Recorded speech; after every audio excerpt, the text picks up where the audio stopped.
नमस्कार, मी Renuka. Talk time मध्ये तुम्हा सगळ्यांचं स्वागत. आज स्टाईल टॉक टाइम मध्ये आज आपण बोलणार आहोत की मेकअप किट कसा असावा, मेकअप किट मध्ये काय काय असावं, रोज तुम्ही वापरणाऱ्या ज्या गोष्टी आहेत त्याच्यामध्ये काही बदल करण्याची गरज आहे का याविषयी आपण बोलणार आहोत. तृष्णा कटारी आता आपल्याला या संदर्भात मार्गदर्शन करणार आहेत. तुमचं खूप खूप स्वागत.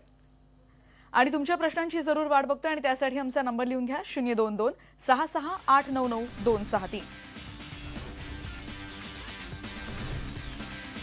आणि तुमच्या प्रश्नांची वाट बघतो सो तोपर्यंत आपण इथे टॉक टाइमला सुरुवात करतो आहोत. तृष्णा, सगळ्यात महत्त्वाचं म्हणजे मेकअप किट म्हटल्यानंतर असं वाटतं की खूप मोठा किट असेल, पण रोज लागणाऱ्या देखील गोष्टी असतात. जसं आपण म्हणू शकतो की काजल पेन्सिल असेल किंवा लिप लायनर असेल. कोणकोणत्या गोष्टींचा या पूर्ण किटमध्ये समावेश असावा असं वाटतं? हल्ली आता छोटासा किट पण आपण बनवू शकतो. म्हणजे हल्ली इझी पाउच अवेलेबल आहेत. लाईक जे तू कुठेही असलीस तरी तू यूज करू शकशील. त्यासाठी एक नॉर्मल क्लेन्झर ठेवलं, एक कॉम्पॅक्ट ठेवलास, काजल पेन्सिल या प्रायमर. मी सुरुवात पहिल्या प्रायमरनी करावी. म्हणजे काही असलं तरी अंडर बेस तरी असलाच पाहिजे. अंडर बेस कायम प्रायमरनीच होतो का त्याला पण काही काही आपण म्हणू शकतो पर्याय आहेत? बघ, ज्या लोकांकडे अंडर बेस नाही आहे म्हणजे प्रायमर नाही आहे ते नॉर्मल मॉइश्चरायझर या सनस्क्रीन म्हणजे काहीतरी मेकअपच्या अगोदर एक बेस असला पाहिजे. म्हणजे तो बेससाठी मॉइश्चरायझर या सनस्क्रीन यूज केलं तरी चालेल. त्याच्यानंतरच मेकअपची सुरुवात केली तर बेटर आहे. बरोबर. आणि साधारण किती वेळ आधी, जसं आपण म्हणू शकतो की एक फाउंडेशन तयार व्हायला तुमची स्किनचा एक बेस असेल तो एक साधारण नीट होणं गरजेचं असतं, त्याच्यासाठी काही खास टिप्स?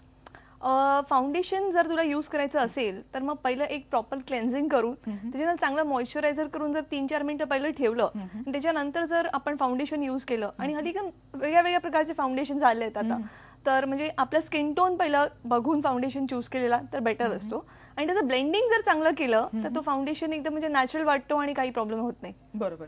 आणि याच बरोबर म्हणजे जसं आपण म्हणू शकतो की एकीकडे फाउंडेशनचा जसं तू म्हणालीस की त्याचा देखील आपण वापर करू शकतो.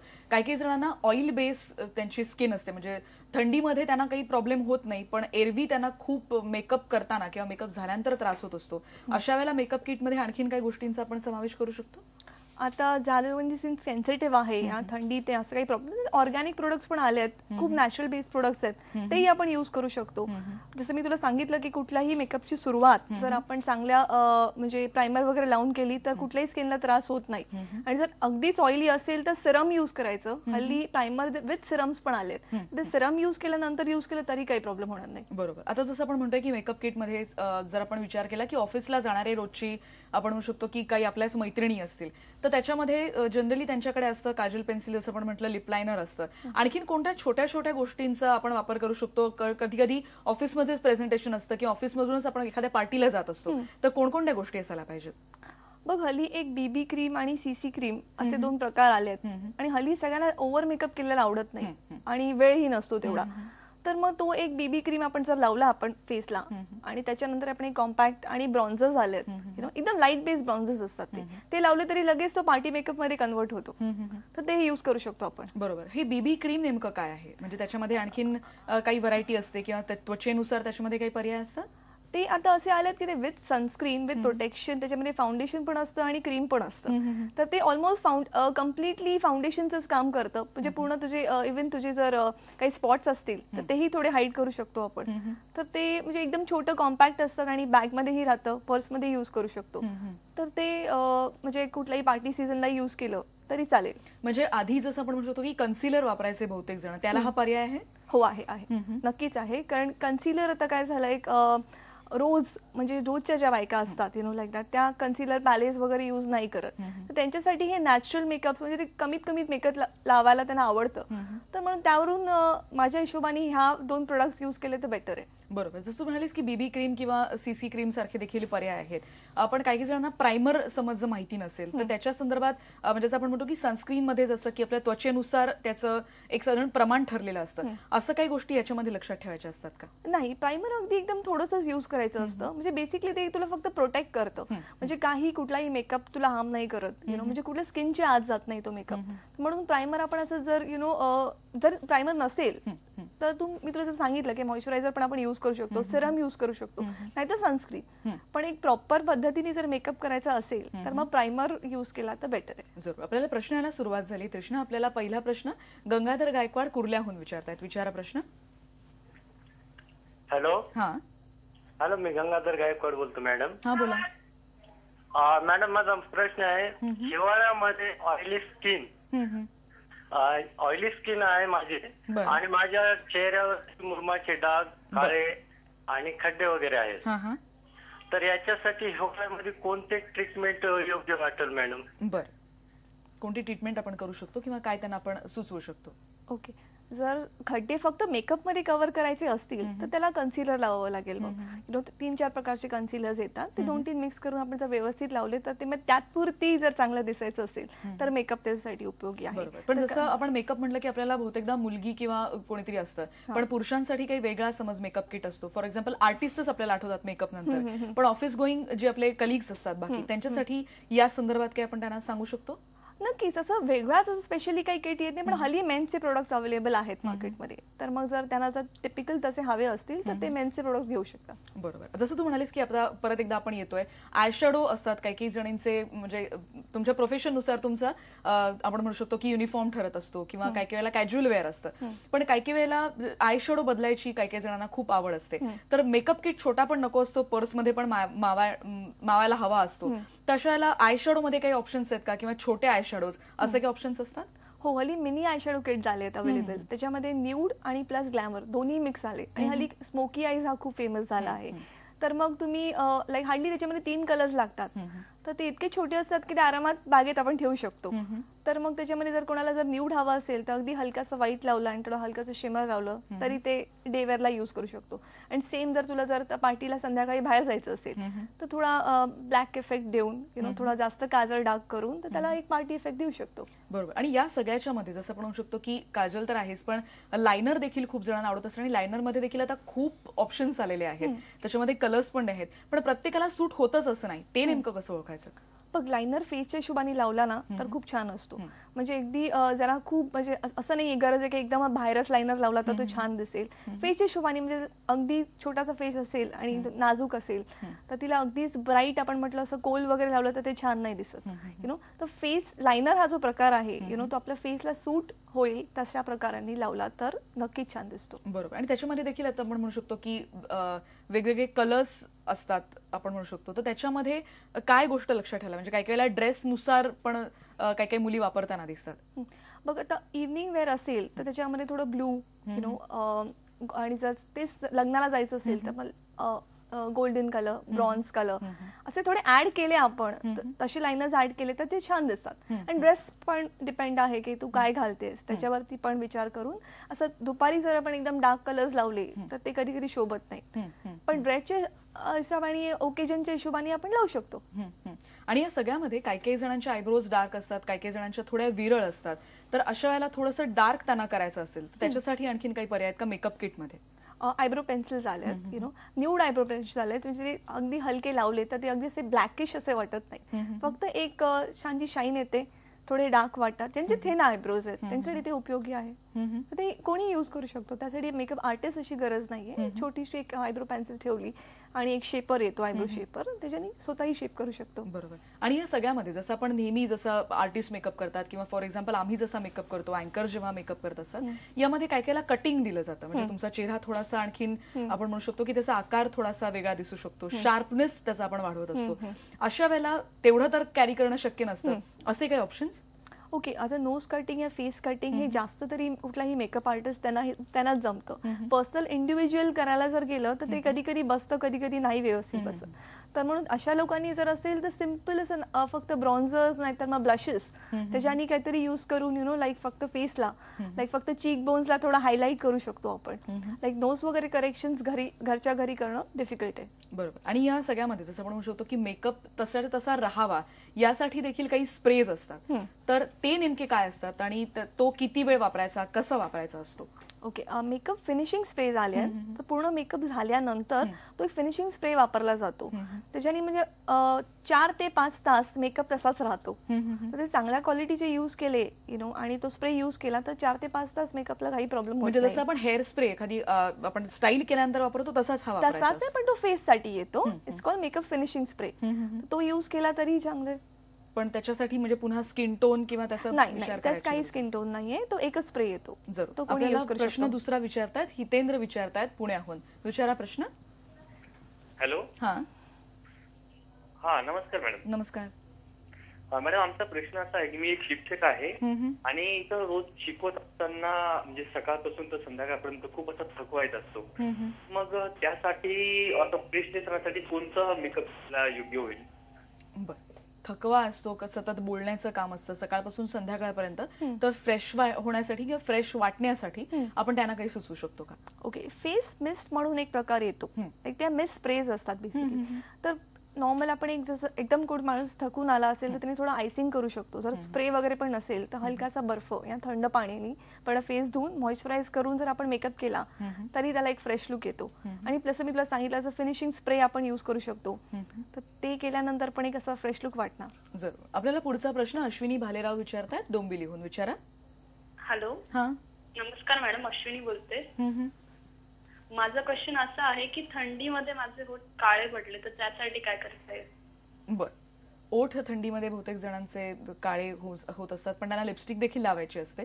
अशा याला काही ऑप्शन्स आहेत? हो नक्की. जर आता ह्याला ट्रीटमेंट जर करायची असेल तर हलकासा थोडा लाईम ज्यूस तो ऍटलीस्ट कंटिन्युअसली 1 महिना जर रोज रात्री लावला लिप्सवर तरी ते लाईटिन होऊ शकतात. अच्छा, ती एक ट्रीटमेंट झाली. पण जर मेकअपच्या हिशोबाने करायला गेलं तर लिप कंडिशनर्स आहेत आपल्याकडे, त्याच्यानी पण लिप प्रिपेअर क्रीम्स आले आहेत, तर तेही पण ते कंटिन्यूस यूज करावे लागतात. म्हणजे ते एक ट्रीटमेंट आहे. जर ते अप्रॉक्सिमेटली 1 मंथ 2 मंथ्स यूज केले तर नक्कीच लाईट होतील. बरोबर. पण ते कसे वापरायचे असतात? म्हणजे फॉर एक्झाम्पल ही एक नवीन कन्सेप्ट आहे की लिप कंडिशनर देखील असतात, तो हाऊ टू यूज इट? ते सिम्पल आहे. म्हणजे आता तुझी सकाळी आंघोळ झाली त्यानंतर एकदा लावायचं आणि रात्री एकदा लावायचं. म्हणजे ऍटलीस्ट दिवसात 2 दिवस 2 टाइम तरी तुम्ही यूज केलं तरी बेटर आहे. बरोबर. आणखी लिपस्टिक मध्ये देखील ऑप्शन्स आहेत, त्याच्याविषयी आपण बोलणार आहोत. पण एक ब्रेक घेऊन परत भेटणार आहोत. तुमच्या प्रश्नांची वाट बघतोय. पहा फक्त IBN लोकमत.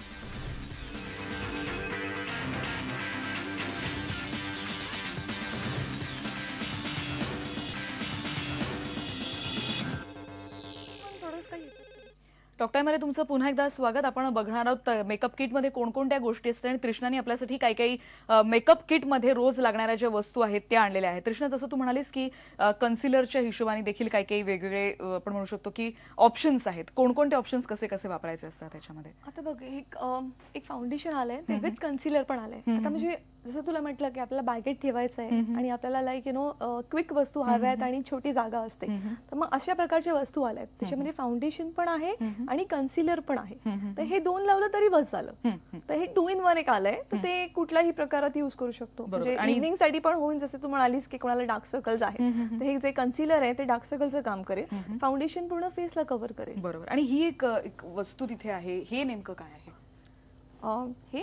हे फिक्सर आहे. जसं मी तुला मगाशी म्हणाले की मेकअप झाल्यानंतर खूप वेळ मेकअप टिकवायला, म्हणजे हा फिक्सर आहे. बेसिकली हे लावल्यानंतर मेकअप 3 ते 4 तास ऑटोमॅटिकली फिक्स होऊन जातो. म्हणजे तो हलत नाही, स्मज नाही होत. त्यासाठी हा युज केला जातो. बरोबर. आणि यानंतर ही देखील आपण म्हणू शकतो की मेकअप मधलंच आणखीन एक म्हणू शकतो एक टेक्निक आहे, तर याचा वापर नेमका आपण कसा करू? हे मूज आहे. जसं मगाशी एक प्रश्न आला होता मला की ड्राय स्किन असेल तर मग काय करायला हवं. तर मूज थोडंसं ऑइल बेस असतो आणि एकदम स्मूथ असतो. तर मग ज्या लोकांची स्किन सेन्सिटिव्ह आहे तर हा मूज फाउंडेशन न यूज करता हा मूज यूज करू शकतो, पण त्याचा इफेक्ट एक्झॅक्टली फाउंडेशन सारखाच देणार. बरोबर. म्हणजे त्याच्यासाठी तुम्हाला 2 वेगळ्या गोष्टी वापरायची गरज नाही, तुम्ही एकाच ह्याने वापरू शकता. बरोबर. पण या सगळ्यामध्ये तृष्णा की मेकअप तर केलेला असतो, पण मेकअप करताना काही काही जणांना ॲलर्जीची म्हणू शकतो आपण समस्या असते. काही काही जणांना लिपस्टिक मधल्या शेड्समध्ये काही काही जणांची स्किन म्हणू शकतो आपण कोरडी होऊन जाते. अशा याला काही ऑप्शन्स असतात का? हो नक्कीच. जसं मी तुला सांगितलं की आपण लिप कंडिशनर्स आता आले आहेत लाईक, तर ते पहिले लिप कंडिशनिंग करून, नाहीतर मग अगदी नॉर्मल जसे आता लिप बाम्स पण अवेलेबल आहेत ते यूज केल्यानंतरच कुठली लिपस्टिक यूज केली पाहिजे. आणि लिपस्टिक्स मध्ये पण प्रकार आले. जसे मी तुला ऑर्गॅनिक यूज केलं तर काही सेन्सिटिव्ह स्किनला प्रॉब्लेम होणार नाही. आपल्याला प्रश्न विचारतायत प्रणाली सावंत मुंबईहून. विचारा प्रणाली. नमस्कार मॅडम. मेकअप केल्यानंतर जेव्हा आपण तो बराच 3-4 तासाचा अवधी गेल्यानंतर तो जेव्हा आपण काढतो म्हणजे मेकअप रिमूव्ह करतो, तर काही वेळेला अशी शक्यता असते की बऱ्याच वेळेला पिंपल्स येण्याची शक्यता असते. माझ्या बाबतीत बऱ्याच वेळा ते घडलेलं आहे की खूप मुरमा आलेली आहे म्हणजे मेकअप काढल्यानंतर दुसऱ्या दिवशी वगैरे. तर अशा वेळेला काय प्रिकॉशन्स घ्यायचे म्हणजे नेक्स्ट टाइम परत ते होणार नाही? बरोबर. ओके, जर पिंपल्स वगैरे कोणाला येत असतील तर मेकअप बेबी ऑइल यूज करून थोडासा मेकअप काढावा. जे बेबी ऑइल कसं नॅचरल असतं, तर त्याच्यामुळे मेकअप त्याच्यानी काढला तर एवढा त्रास होणार नाही. आणि जर तिला पिंपल्स येत असतील तर ती एक पिंपल पॅक यूज करू शकते मेकअप काढल्यानंतर, आणि त्याच्यानंतर मॉइश्चरायझर लावून सोडू शकते. तर त्याच्याने एक कामिंग इफेक्ट येऊ शकतो. आणि थोडं हलकंसं आईस यूज करू शकतो. बहुतेकदा असं होतं की बेबी ऑइलनी मेकअप काढणं बरोबर आहे, पण ज्यांची ऑइली स्किन आहे त्यांना नेमकं काय आपण सजेस्ट करू शकतो? कारण मेकअप तर काढायचा असतो आणि फेस वॉशच्या मध्ये नेमकं किती अंतर पाहिजे आणि ते नेमकं त्याची सिस्टीम कशी असायला पाहिजे? मेकअप वाईप्स पण आले आहेत, specially makeup wipes for sensitive skin. तर मेकअप रिमूव्हर असतात बेसिकली, तर ते वाईप्स ॲलोवेरा बेस वगैरे आहेत, तर ते एकदम नॅचरल असतात. त्याच्याने मेकअप काढून नंतर फेस वॉश करून मॉइश्चराईज केलं तरी चालेल. बरोबर. आणि जसं तुम्हाला की आय मेकअप रिमूव्हर देखील असतात, तर हे नेमकं काय, म्हणजे नेहमीच्या रिमूव्हिंग क्रीमपेक्षा हे आणखीन वेगळं आहे? हो, नक्कीच. ते अजिबात बर्न होत नाही. म्हणजे डोळे एकदम ऑनेस्टली लाईक डोळे सेन्सिटिव्ह आहेत, तर मग त्याच्यासाठी जर आपण आय मेकअप स्पेशली घेतला, मेकअप रिमूव्हर घेतला, ज्याने डोळ्यांना त्रास होणार नाही आणि इझिली मेकअप रिमूव्ह होतो. जसं आपण डोळ्याचा जो मेकअप असतो तो जरा स्ट्रॉंग असतो, म्हणजे जसं आपण कोल यूज करतो, काजळ यूज करतो, ते ऑलरेडी स्मज होतात. तर मग स्पेशली जर आय मेकअप रिमूव्हर यूज केला त्याच्याने स्मज वगैरे पण होणार नाही. लगेच परत तयार व्हायचं असेल तर लगेच तयार होऊ शकतो. जरूर. आपल्याला इतरही प्रश्न येतात, पण एक ब्रेक घेऊन आपण परत भेटणार आहोत. पहा फक्त IBN लोकमत.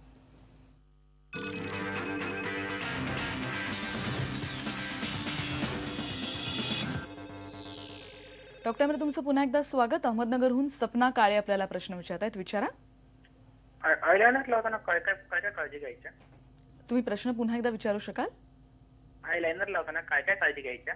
आय लायनर लावताना आपण काही विशेष काळजी घेण्याची गरज असते का? हो, नक्कीच. आय प्रायमर झालेत, पहिलं ते आय प्रायमर यूज करून त्याच्यानंतर कन्सिलर लावून, म्हणजे एक जो आपला डार्क बेस असतो, म्हणजे एखादा डार्क सर्कल असेल ते आय लिडच्या वरती पण असतं, पहिलं ते लावून झाल्यानंतर आपण जे आयलाइनर, आणि आयलाइनर बेसिकली स्मजप्रूफ असला पाहिजे, वॉटरप्रूफ असला पाहिजे, तर तो नाही स्मज होणार. बरोबर. ही काळजी घेतली पाहिजे. म्हणजे कशासाठी लावतोय आपण? दिवसाला लावतोय, जर वेदर ह्युमिड आहे, गरमी आहे खूप जास्त, तर वॉटरप्रूफ यूज केलं तर बेटर आहे. जरूर. आपल्याला पुढचा प्रश्न जयश्री विचारतायत मालेगावहून. विचारा. मॅडम, माझा चेहरा ऑइली आहे. बरं. म्हणजे पुरळ येतात, काय हे केल्यावर पुरळ येतात. तुमचा चेहरा ऑइली आहे, त्याच्या पुढचं काय म्हणालात? मेकअप केल्यानंतर असं पुरळ येतात. बरं. सायंकाळी चेहरा धुतला किंवा सकाळी चेहरा धुतला. बरं बरं. पुरळ येत आहे त्यांना आणि ऑइली स्किन देखील आहे, तर त्यांना काय गाईड करताय? जसं मी तुला म्हणाले, एक टोनर्स अवेलेबल आहे, तर मग क्लेन्झिंग करून, म्हणजे त्यांच्यासाठी क्लेन्झिंग वॉटर गरजेचं आहे. क्लेन्झिंग वॉटर करून, टोनिंग करून, नंतर सिरम लावून मेकअप सुरू करायला पाहिजे, तर त्याच्याने त्यांना काही त्रास होणार नाही. पण टोनिंग इम्पॉर्टंट आहे. जर ऑइली स्किन आहे आणि जर पिंपल्स वगैरे येत असतील तर मग प्रॉपर टोनिंग, म्हणजे पोर्स प्रॉपरली क्लोज असतील, मग कुठलाही मेकअप स्किन मध्ये जाणार नाही, आणि प्रायमर पण आहे, त्यानंतर काही पिंपल्स येणार. बरोबर. पण सिरम याच्यामध्ये कसा वापरला जातो? सिरम हा प्रकार आहे, त्याच्याने ते ऑइल फ्री असतं, तर मग जर क्रीम लावलं तर एखाद्या तिला अजून पिंपल येऊ शकतात, तर म्हणून त्यांच्या अल्टरनेटिव्ह साठी आपल्याला सिरम आहे. बरोबर. जरूर. पण याच्या व्यतिरिक्त देखील जसं तू म्हणाली होतीस की काही काही जणांना त्वचेला थोडासा त्रास असतो, म्हणजे खास करून ओठांना थंडीमध्ये बहुतेकदा, त्यांच्यासाठी वेगवेगळे कलर्स आलेले आहेत, ते कोणकोणते असतात? बघ, त्यांच्यासाठी लिप कंडिशनर्स पण आले आहेत आणि आणली लिप बाम विथ लिपस्टिक्स आले आहेत. म्हणजे हलकीशी लिपस्टिक शेड असते, एखादी मी अशी शेड दाखवते तुला, म्हणजे लाईट न्यूड शेड्स असतात, एकदम नॅचरल. जर मग त्या लोकांना हवं असेल तर ते अशा प्रकारचे शेड्स यूज करू शकतात. बरोबर. म्हणजे लिप बाम लिप प्रिपेअरचं काम करेल आणि लिप शेड असेल जे कुठे बाहेर जायचं असेल ते लिपस्टिकचं काम करेल. बरोबर. आणि त्यामुळे कलर असल्यामुळे तुम्हाला लिपस्टिक लावल्याचं देखील वाटेल की मी लावलेली आहे. पण या व्यतिरिक्त म्हणजे आणखीन देखील तुझ्याकडे काय काय प्रोडक्ट्स, फॉर एक्झाम्पल इथे स्पंज देखील आहेत, त्याचा नेमका कसा वापर करतात? आता स्पंज जे आहे ते हायजीन पर्पजसाठी यूज केले जातात, तर म्हणून प्रॉब्लेमली जर पर्सनल यूज असेल तर दर एक वीकला आपण न्यू स्पंज यूज केला तर त्याच्याने कुठले बॅक्टेरियाज होणार नाही, काही इन्फेक्शन होणार नाही, म्हणून स्पंज हा दर वीकला ॲटलीस्ट पर्सनल यूज साठी तरी बदलावा. बरोबर. आणि जसं तू म्हणालीस की इथे देखील तुझ्याकडे काही काही ऑप्शन्स आहेत, हे नेमकं कसं वापरायचं? हे बेसिकली एकदम लाईट आय शॅडोज आहेत, तर म्हणजे हल्ली ज्या लोकांना एकदम डार्क मेकअप आवडत नाही त्यासाठी हे न्यूड आय शॅडोज आहेत, तर मग त्या हिशोबाने आपण यूज करू शकतो एकदम लाईटर शेड्स. तर म्हणजे कुठे इव्हन दो याच शेडला जर 2 शेडला मिक्स केले आपण, एक थोडासा गोल्डन टाकला तर मग तो संध्याकाळी पार्टीवेअरला पण यूज करू शकतो आणि दिवसासाठी पण यूज करू शकतो, एकदम लाईट. अगदी खूप खरं तर आपल्याकडे ऑप्शन्स आहेत, पण अगदी जसं तू म्हणालीस की मेकअप रिमूव्ह करणं, म्हणजे जसा तुम्ही मेकअप वेळ देऊन काढता तसंच मेकअप काढणं देखील तितकंच महत्वाचं असतं. त्याच्या एकदा आपण स्टेप्स सांगूयात टॉक टाइमच्या अगदी शेवट. ओके, त्याच्यासाठी तू पहिलं तसं मी अगदीच वेळ नसेल तर मग क्लेन्झिंग वाईप हा प्रकार यूज करू शकतो. आणि जर प्रॉपर वेळ असेल तर मग बेबी ऑइलनी आणि क्लेन्झिंग मिल्कनी मेकअप काढून मग स्वच्छ धुवून मॉइश्चरायझर करायचं, तर ते एक गरजेचं आहे. बरोबर. आणि याच्यानंतर बहुतेकांना असं असतं की फेस वॉश नेमका कोणता वापरायचा असतो, कारण फेस वॉश हा सगळ्यांच्या गरजेचा असतो. काही काही जण फ्रेश वाईप्स देखील वापरत असतात, पण या सगळ्यामध्ये वेट वाईप्स जरी आपण वापरत असलो तरी कोणता फेस वॉश आपल्या मेकअप किटमध्ये पाहिजे?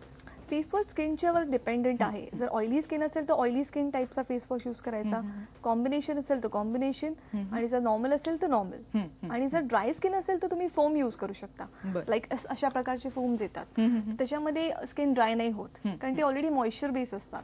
तर मग ते अशा प्रकारचे जर ड्राय स्किन असेल तर असे फोम्स यूज करू शकतो. बरं, खरं तर खूप ऑप्शन्स आहेत. जसं तू म्हणालीस की रोजच्या मेकअप किटमध्ये हे जर इतके सगळे पर्याय असतील तर आपल्याला आणखीन जर रोजचा दिवस आहे तो आणखीन खरं तर फ्रेश जाऊ शकतो.